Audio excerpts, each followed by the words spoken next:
Did I just win Is he gonna win? Did I just win a clash match? Is he gonna win? Bro, you just won a clash match during the FNAF movie. Hello everyone, my name is Mr. Collider. Welcome back to another video. I'm sorry that I still got the flu or tonsillitis. I don't know.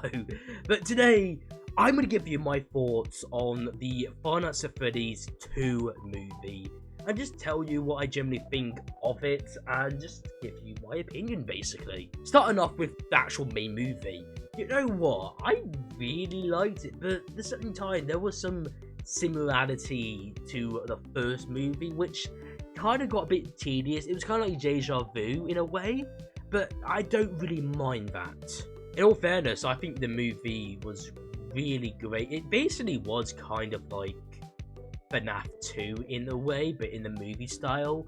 Like, what people need to realize, that it's not going to be the exact same as the actual video games, because if it is, trust me, it's going to be like this. But like, do you see what I mean? Like, it's not going to be like the actual video game. It has its own movie because it's in its own universe. So don't go online and check people's actual review, because they're going to see some negative things about the movie because they're either A, don't know anything about the franchise whatsoever, B, they don't know what Five Nights at Freddy's even is, which is kind of similar to the first one, and C, the IGN said that the movie is a 3 out of 10, which means it's awful. They're on some wacky tobacco. I've seen their review on Call of Duty Black Ops 7 Zombies. It's an absolute piss take. But enough of my rants. I really did enjoy the movie a lot. I really did. There was a lot of key aspects. I love the look of the toy animatronics, especially Mangle. Oh my god, Mangle was such a cool character, like really cool. And I really like how like clean and posh the animatronics really look in their real life counterpart. Like, it was really good. Honestly, it's going to be interesting how the third FNAF movie is going to roll out, because at the end we got a major cliffhanger of the puppet, well, the marionette, controlling Vanessa now, which is going to be so surprising to see what's going to be next, because at the end, when I saw that Vanessa has turned into the marionette, basically, or the marionette controlling Vanessa, I thought it was going to continue the film, but no, it literally cut to the end. But it's a little confusing, because I thought the marionette, or the puppet, what's in the puppet, because saying the marionette is just an awkward thing to say, I don't want to butcher it. So, seeing the puppet being basically the main villain of the movie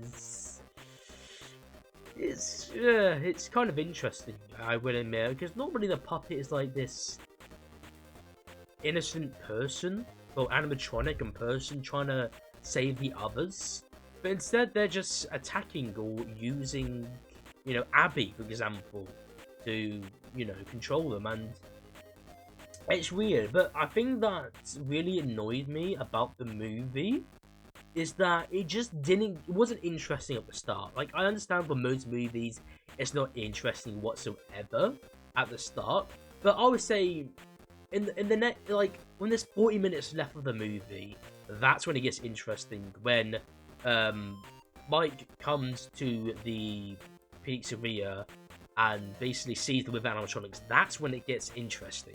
The rest is either that I wasn't really interested in it, or I didn't really mind it. But I don't mind the movie whatsoever. Is it better than the original?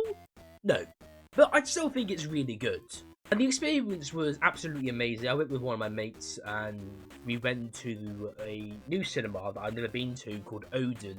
And they had reclining chairs. They had this like mat where you can just put your drink to the side or food. It was so good. Like, it was absolutely amazing. I loved it so much. The experience was just so good. Of course, we got the new Two Brothers making the soundtrack for the FNAF movie 2.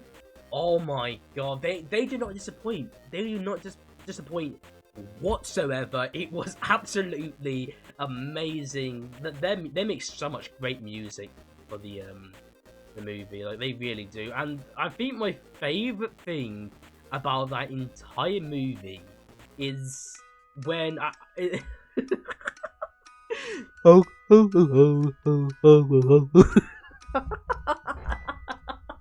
It was so unexpected but funny. But there were some cons with the movie. There are quite a few. For example, Toy Bonnie's voice.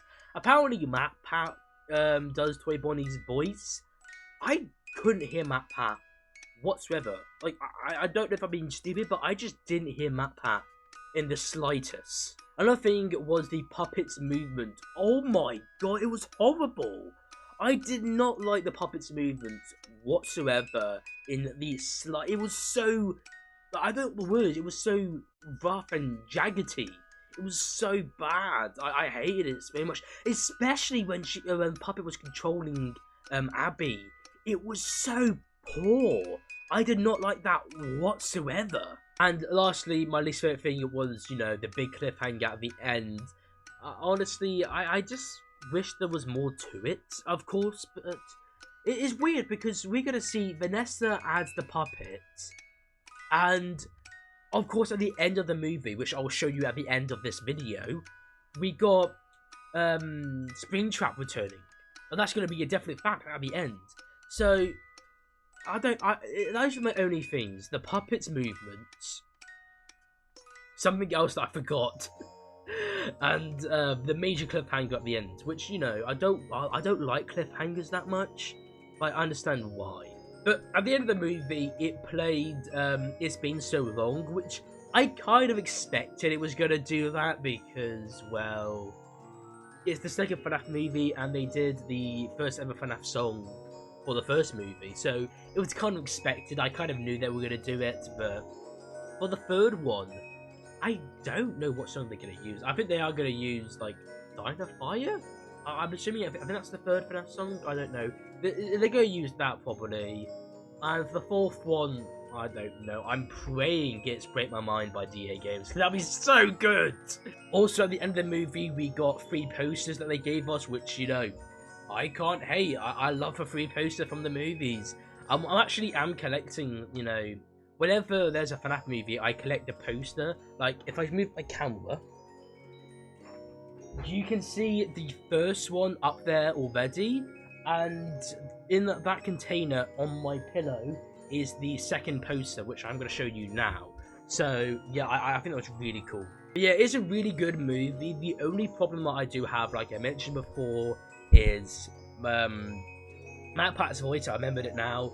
The weird, awkward movements with the puppet, and of course, the major cliffhanger at the end. But if I'm gonna give it a rating on a scale of 1 to 10, I'm gonna give it an easy 7.5. I think, you know, it's not as great as the first one. I don't think the first one will ever be unmatched, simply because we live in a world where a FNAF movie actually happened, and it was in the makings for years and years and years, and we finally got one. And I just don't think that experience can ever be, you know, touched again, because it was so surreal that we got a first ever a FNAF movie in the first place. You know, it was so amazing. But yeah, thank you guys so much for watching this video. If you enjoyed this video, then of course subscribe and have a massive ton. I'll see you all in the next one. Bye.